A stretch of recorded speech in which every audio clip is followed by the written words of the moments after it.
Tapos, pwede mo nang ipalinis kay kuya. Tapos, ilalagay nila sa container na ganyan. Ayan, no, si kuya, oh. Ilalagay nila sa container na ganyan. O, ba? Ready to put in your fridge. O, yun na, ganun lang yun.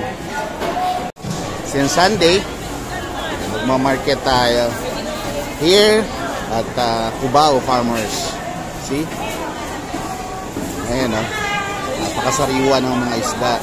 Ayan, no, si, ano, ang kalaban ni Magellan, si Lapo-Lapo. Tapos ito, sariwa dito talaga. Ayun, no? O, dito yan sa Andas. See?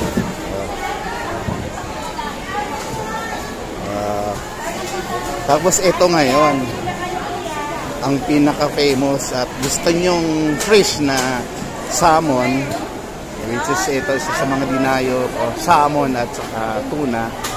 Ayan, no? Nakita nyo yan, no? O, sariwa. Kuya, magkano ang 1 kilo sa salmon? Okay. Dito sa tuna? 500. Pwedeng mix. Okay. Yung isang, for example, isang ganon, magkano naman yun? Kuwan po yun. Hindi po pinagagawa ng platter. Okay. So, hindi kayo naghihiwa, yung ready to eat na. So, basta kayo, kilo at mix lang. Ayun. So, 500 pag tuna, pag salmon, 850. Okay. Sige. Salamat po.